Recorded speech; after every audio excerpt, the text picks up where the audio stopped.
My twin sister stole my fiancae. I made sure she'd never forget what I did next.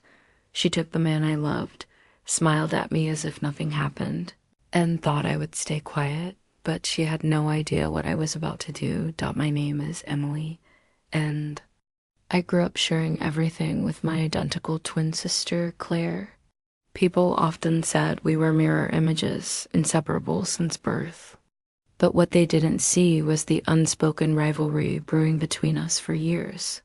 Claire had always been the louder one, the one who craved attention, while I was the steady shadow in the background.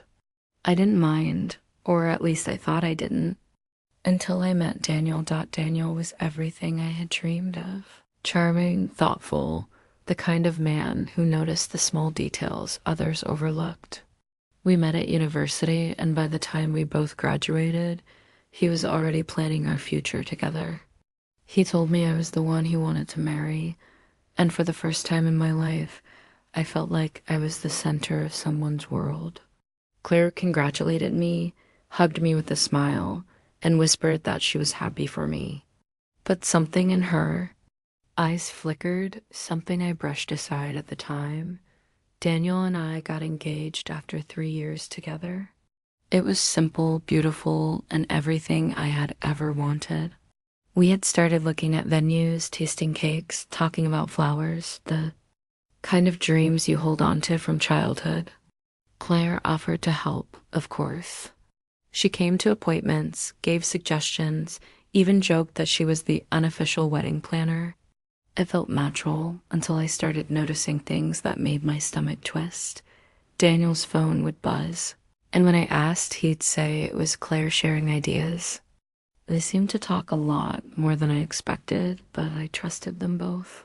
She was my twin, my other half, and he was the man I intended to marry. Why should I question it? Except sometimes I'd walk into a room and they'd fall silent. Their laughter would fade too quickly, their eyes darting like children caught with their hands in the cookie jar. I kept telling myself I was overthinking, until one night when Daniel said he was staying late at work. Hours later, I scrolled through social media and froze. Claire had posted a story, nothing special, just a casual photo of a glass of wine at a restaurant. But I knew that restaurant. It was Daniel's favorite. I stared at it, trying to convince myself it was coincidence, but deep down, my gut whispered. The truth I wasn't ready to face. The real blow came a week later. I had left my phone at home and used Daniel's to call my boss. When I unlocked it, his messages were right there. And there she was, Claire. Dozens of texts, some harmless, but others laced with inside jokes and flirtations that left no room for doubt. Last night was perfect, one of her messages read. Wish we didn't have to hide. My chest tightened. I scrolled further, and my worst nightmare unraveled in front of me. They weren't just flirting. They had been seeing each other. Behind my back, I dropped the phone like it burned me. My hands trembled, my throat closed up. Claire, my twin, the one who was supposed to be my other half. And Daniel, the man I was supposed to marry. Betrayal doesn't come in gentle waves. It hits like a hurricane, pulling everything you thought was stable into chaos. I sat there for hours, staring at the engagement ring on my finger, wondering if I had ever really known either of them. The next day, I confronted Claire. I thought maybe, just maybe, she'd deny it, laugh it off, say it was a misunderstanding. But she didn't. She looked me dead in the eye, smirked, and said, "You always get the good things first." This time, it's my turn. My stomach dropped. Her words cut deeper than any knife. She wasn't sorry. She wasn't ashamed. She believed she had won. Daniel tried to apologize, tried to spin excuses, but his stammering words meant nothing. I called off the engagement immediately. My family was devastated, and Claire, she paraded him around like a trophy, introducing him as if he had always been hers. I should have cried, begged, broken down completely, but something inside me snapped. The The quiet, trusting twin they had underestimated was gone. What replaced her was someone sharper, colder, and infinitely more dangerous. Because if Claire thought she could steal the love of my life and live happily ever after, she was about to learn just how wrong she was. I wasn't going to scream. I wasn't going to fight her. I was going to make sure she never forgot what she did to me, and that her so-called victory would turn into the biggest mistake of her life. And I already knew exactly where I was going to start. Revenge is not about shouting or breaking things. It's about patience. That night, after Claire's smug confession, I lay awake in bed, staring at the ceiling, replaying every memory of us as children. I remembered sharing toys, clothes, secrets. I remembered how she always wanted what I had, from my favorite dress to the friends I made at school. And now she had taken the one thing that mattered most. She believed she had won because she moved faster, because she was reckless enough to betray me. But what she didn't realize was that I had a different strength, calculated silence. I decided to watch and wait. Daniel still tried to reach me, sending messages, calling at odd hours, begging for forgiveness, saying he had made a mistake. I ignored him, but I didn't block him. Every word he sent was fuel for what I was planning. Claire paraded him like a prize, but I noticed something quickly. Daniel wasn't as sure about her as he had been about me. She looked thrilled, glowing even, but he often looked drained, almost cornered. That was my opening. I started small. A casual message to Daniel when Claire wasn't around. Nothing flirtatious, just polite responses to his apologies. He jumped at the chance to talk, pouring out guilt, saying he missed me. I told him it didn't matter anymore, that I was moving on, but I was glad we could stay civil. Those words were chosen carefully. I wanted him restless, wondering what I was. Really thinking. I wanted Claire to sense it too, and she did. A week later, she stormed into my flat, uninvited, eyes blazing. "Are you talking to him?" she demanded. I pretended to be surprised. "What do you mean?" She accused me of trying to steal him. Back, the irony nearly made me laugh. I kept my voice calm, innocent. "Claire, you're with him." Why would I want someone who betrayed me? That seemed to satisfy her for the moment, but the suspicion had been planted. A seed of doubt that would grow each time Daniel glanced at his phone. Meanwhile, I played the long game with my family. My parents were heartbroken about the engagement being broken. They couldn't understand how Claire could do such a thing. And though they didn't cut her off, their disappointment lingered. I leaned into that, never complaining, never lashing out. I became the picture of quiet strength, while Claire's defensiveness made her look more guilty. It wasn't enough yet, but I knew time was on my side. One evening, at a family dinner, Claire and Daniel arrived together. She clung to his arm like she was parading her trophy, but his eyes darted everywhere except at mine. I wore a simple dress, nothing flashy, but I made sure I looked confident. Throughout the evening, I laughed, chatted, told stories. Daniel kept glancing over, and I caught him every time. Claire noticed. Her hand tightened around his, her smile grew tighter, and I knew she felt the shift.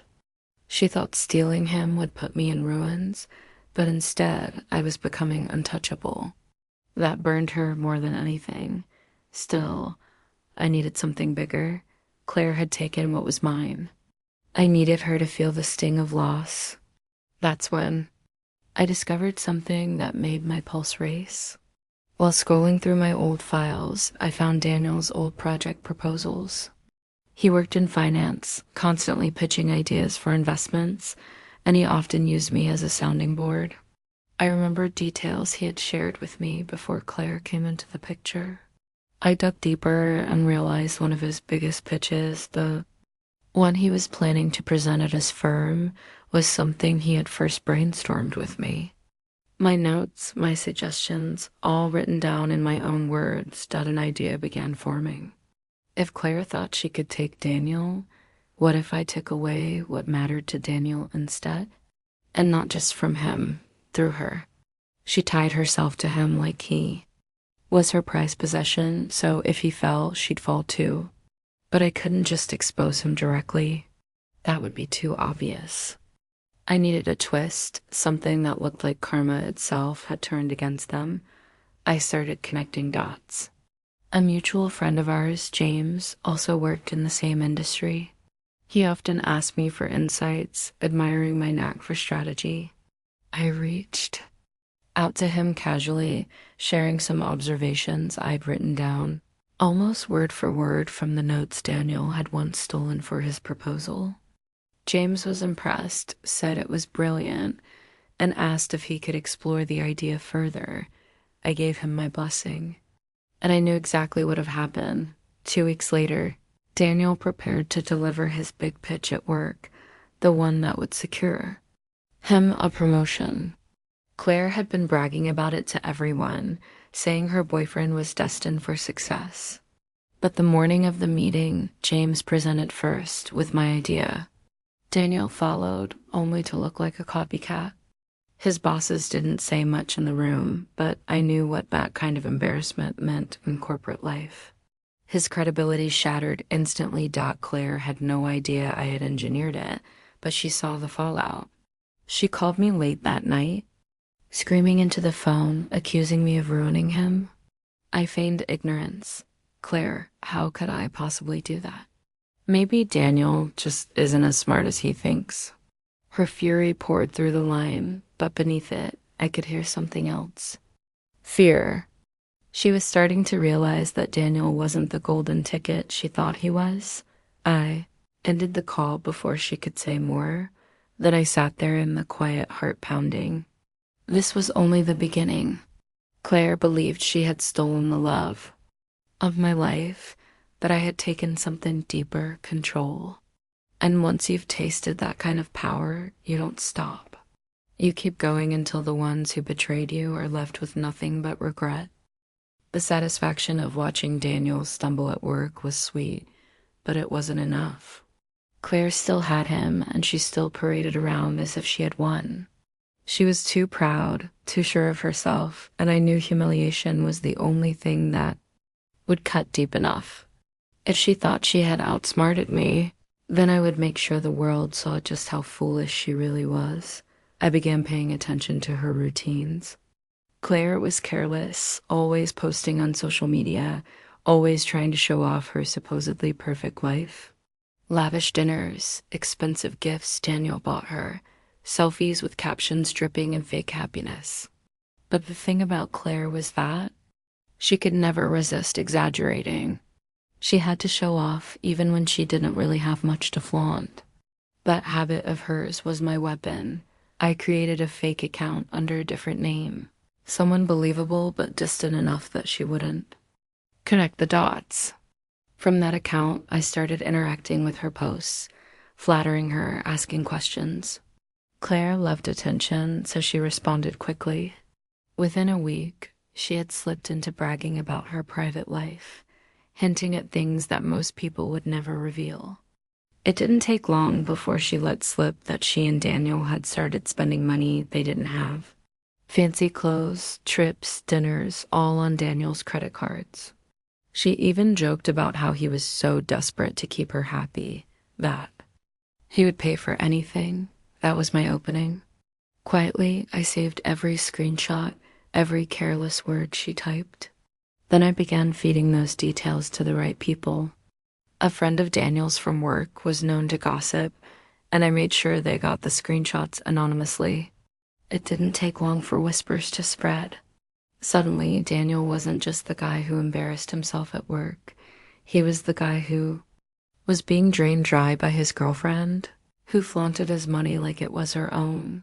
I could see it in Daniel's eyes the next time I saw them together. His confidence had cracks in it, his smile strained. Claire still clung to him, but her voice was sharper now, her laugh too loud. She was trying to cover the growing tension between them, but anyone paying attention could see it. That was exactly what I wanted. Still, revenge isn't satisfying if it's rushed. I wanted her downfall to stretch out piece by piece until she couldn't breathe under the weight of it. That meant patience. I focused on building my own life in the meantime, throwing myself into work, reconnecting with friends, and slowly, very carefully, letting the story of what happened between Claire and me leak out in subtle ways. I never spoke badly about her, never accused. I let people draw their own conclusions, and people always do.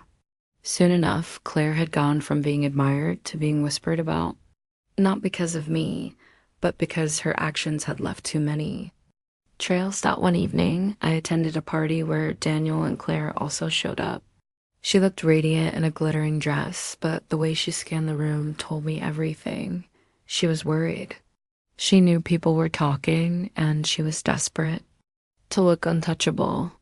Daniel, on the other hand, looked exhausted. He barely spoke, drank too much, and left her to fend for herself in conversations.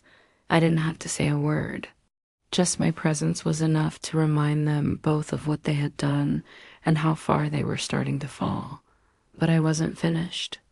I wanted Claire to feel the same crushing betrayal I had felt, to look at someone she trusted and realize they had been playing her all along. That's when I turned back to Daniel. I knew he still had feelings for me. His texts and the way he watched me from across rooms made that clear. But I didn't want him back. What I wanted was for Claire to believe he was slipping away, so I gave him just enough attention to keep the spark alive. A smile at the right moment, a soft laugh at something he said when Claire wasn't listening. It was subtle, calculated. Daniel grew restless, confused, and inevitably careless. One night, after too many drinks, he sent me a message he should never have sent. "Sometimes I wonder if I made the biggest mistake of my life," he wrote. I didn't reply, but I didn't delete it either. It didn't take much for Claire to find it. She had always been suspicious, always snooping. And when she discovered that message on his phone, she erupted. I wasn't there, but I heard about it later, how she screamed at him in public, accusing him of wanting me back, how he denied it, but stumbled over his words. Their perfect facade cracked wide open, and people were watching. Claire called me the next day, her voice icy. "Stay out of my relationship," she hissed. I almost laughed at the hypocrisy. "I'm not in your relationship, Claire. You made sure of that when you stole him. If he still thinks about me, maybe that's your problem, not mine." The silence that followed was deafening. She hung up on me, but I knew I had landed the blow. The truth was, I didn't want Daniel back. He was weak, easily swayed, and not the man I once believed he was. But Claire didn't know that. To her, the thought that he might still want me was unbearable. She had taken him to prove she could win, and now the prize she clutched so tightly was slipping through her fingers. And all the while, I stood by quietly, letting her spiral. The best part was knowing she couldn't undo it. Every time she looked at him, she would wonder if he was thinking about me. Every time he hesitated, she would hear my name in her head. That kind of poison doesn't fade. It grows, but even that wasn't the end. Because while I had shaken their relationship to the core, I wanted Claire to face a humiliation so deep, so unforgettable, that she would regret the day she ever decided to betray me. I had already taken Daniel's success, tarnished their reputation, and planted doubt between them. Now it was time to deliver the final act, one that would leave her with nothing but ashes, and I knew exactly where to strike next. Revenge isn't truly satisfying until it burns all the way through, until the person who betrayed you loses more than you ever did. I had chipped away at Claire and Daniel, little by little, but now it was time to set the stage for something bigger, something that would make her humiliation public and unforgettable. If she wanted the world to admire her, then the world would. Watch her crumble. I began with patience, watching carefully as their relationship rotted from within. Daniel looked hollowed out, tired of being her accessory, while Claire grew increasingly desperate to hold him. She posted more photos of them online, exaggerated their happiness, plastered fake smiles across every event. But cracks don't stay hidden forever. People whispered, eyes lingered longer when they entered the room, and Claire's need to prove herself only made it worse. I knew exactly how to strike, through her vanity. Claire always needed to be adored, needed to be the star. So when she started planning an engagement party of her own, flaunting the fact that she had finally found her soulmate, I knew this was my chance. The same man she had stolen from me was now her prize, and she wanted to parade him in front of family, friends, and colleagues. She wanted to show everyone that she had won. But that night would become the moment she lost everything I spent weeks preparing. The first piece was Daniel himself. He had already shown weakness, already admitted in drunken texts that he wondered if he'd chosen wrong. I didn't need to seduce him. I just needed him to doubt her loudly enough that it spilled over.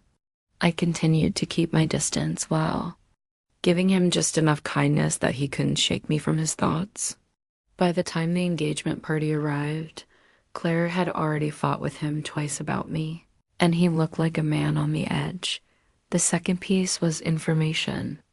Over the past months, I had gathered every screenshot of Claire's bragging, every careless comment she made about draining Daniel's money, every bitter thing she had said about me when she thought I wouldn't hear. I wasn't going to throw them all in her face. I was going to let the right people see them at the right time. Nothing ruins a reputation like proof handed directly to the audience she craved. The night of the party, the atmosphere was thick with forced joy. Claire wore a glittering silver dress, her hair styled perfectly, her arm hooked tightly through Daniel's.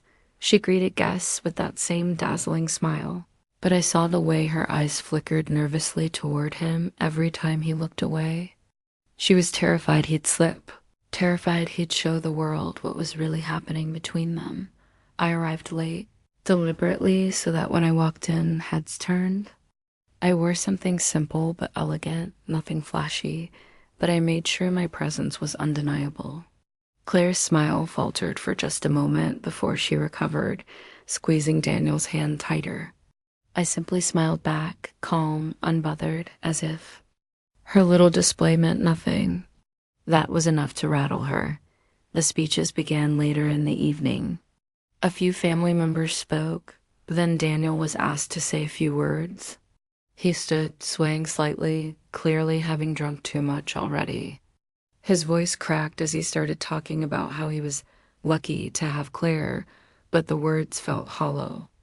He glanced at me mid-sentence, just for a fraction of a second, and Claire noticed. Her smile tightened, her grip on his arm visibly digging into his sleeve. The room murmured, sensing the tension, when Claire finally took the microphone to make her own little speech. She launched into one of her performances, talking about how love conquers all, how she had found her perfect match. I could see her relishing the attention, drinking it in like champagne. And then, right as she was reaching her most dramatic moment, the room buzzed with notifications. Phones lit up everywhere. Guests frowned, whispering as they checked there. Screens died because at that exact moment, every screenshot I had saved, the ones where Claire mocked Daniel behind his back, bragged about using his money, and sneered about how she had finally stolen the crown from me, had been sent anonymously to half the people in that room. Family, colleagues, friends. All at once, the silence that followed was deafening. Claire froze mid-sentence, eyes darting as she realized what was happening. People stared at her, some gasping, others shaking their heads. Daniel pulled his phone from his pocket, scrolled through the messages, and his face drained of color. He turned to her in front of everyone and hissed, "What the hell is this?" Her mask shattered. She stammered, tried to laugh it off, but the room was no longer on her side. Whispered conversations filled the air, her carefully crafted image unraveling in real time. Daniel didn't wait for explanations. He dropped the microphone on the table and stormed out, leaving her standing there alone, trembling. The humiliation was absolute. I didn't say a word. I simply watched from across the room as Claire's eyes found mine, wide with fury and horror. She knew. She didn't have proof, but she knew, and that was enough. I tilted my head slightly, a calm, knowing smile curving my lips. Not gloating, not loud, just quiet confirmation that she had underestimated me. The party ended in chaos, guests leaving in awkward silence, some avoiding her, others looking at her with pity. Claire tried to salvage it, tried to explain to anyone. Who would listen? But the damage was done. Word spreads quickly in our circles, and by the next morning, her reputation was in tatters. Daniel never returned to her that night. In fact, within a week, he ended the engagement completely. I heard through friends that he was furious about her using him, about the way she bragged behind his back. He tried reaching out to me again, of course, but I ignored him. He wasn't the man I wanted anymore. He was just another pawn in the game. For Claire, though, the consequences were far worse. Our parents were devastated, ashamed of how she had treated both me and Daniel. Friends distanced themselves, unwilling to be dragged into her mess. And for the first time in her life, Claire wasn't the golden twin. She was the scandal, the liar, the fool who had been caught red-handed in front of everyone. I thought that might be enough. I thought maybe watching her crumble publicly would satisfy me. But then I saw her weeks later, sitting alone in a cafe, her eyes hollow, her posture defeated. And something inside me whispered that she still didn't understand the full weight of what she had done. She was humiliated, yes, but humiliation fades. Now, if I wanted her to never forget, then the final act still lay ahead. Something that would make sure the memory of what she did to me would haunt her forever. And I already knew what that final strike would be. The weeks after the wedding were unlike anything I'd imagined for myself. Instead of bitterness eating away at me, I felt an intoxicating calm. My plan had unfolded like a perfectly rehearsed play, every line delivered at the right moment. Yet there was still one more act to perform. My sister might have stolen my fiancé, but I had stolen their peace of mind forever. The morning after their honeymoon return was when I struck again. By then, whispers about Ethan's financial missteps had begun circulating among his colleagues. A couple of business partners had already withdrawn from projects because they couldn't risk being linked to him, but the full storm hadn't yet hit. I had timed everything meticulously on that morning. Every important client, investor, and family member of Ethan received an anonymous email.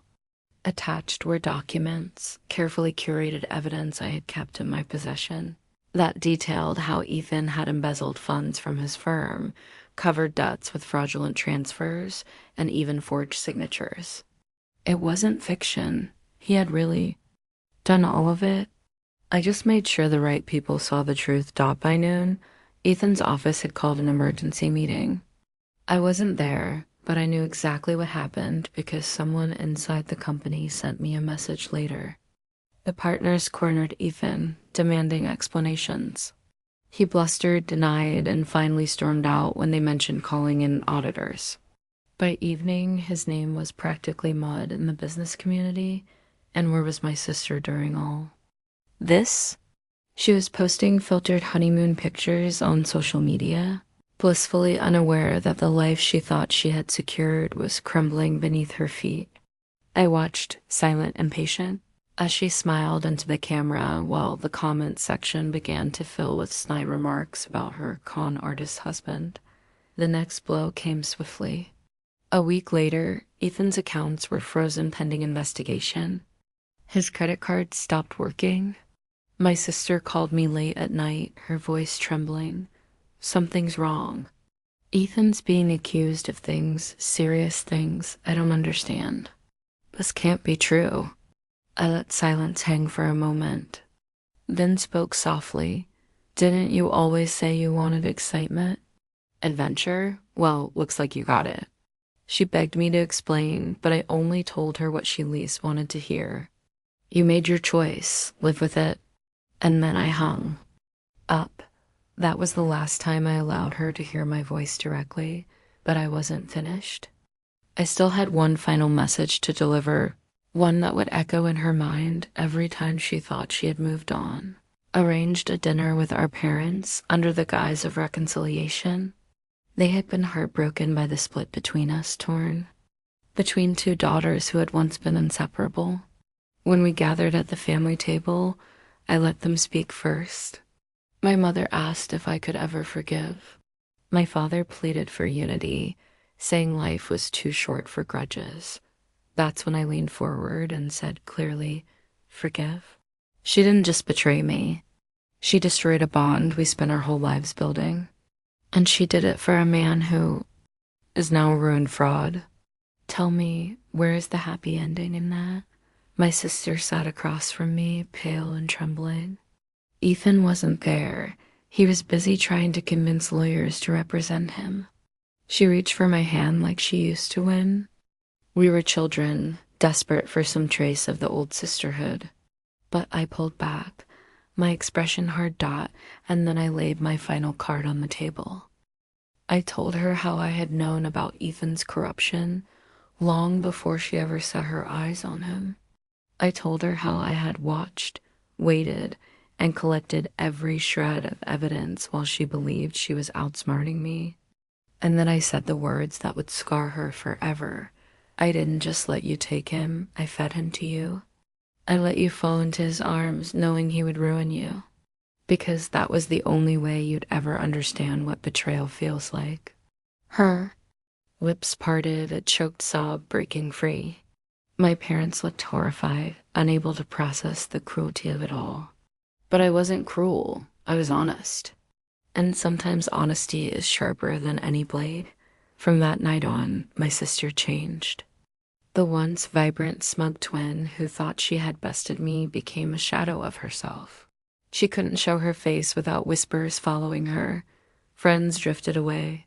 Even our extended family pitted her, murmuring about how she had chosen greed and lust over loyalty and ended up with nothing. Ethan, for his part, spiraled fast. Investigations mounted, lawsuits followed, and within months he was bankrupt, disgraced, and alone. Rumor had it he had fled abroad to escape prison time. My sister didn't follow. By then, she had realized what I had orchestrated. And no, she never confronted me again. I could see it in her eyes whenever we crossed paths. She knew she had been outplayed. The sweetest part? I didn't need to shout. I didn't need to parade my victory. My silence, my refusal to engage, became its own punishment. She would forever live knowing her twin sister had set the trap she walked into with open eyes. And as for me, I rebuilt. Slowly, carefully, but stronger than before. I no longer trusted blindly, but I also no longer mourned what I had lost. Because the truth was, I hadn't lost anything. I had been free from a future with a liar. And I had proven that betrayal doesn't break me. It forges me sharper dots sometimes. Revenge isn't about fire or fury. Sometimes it's about precision.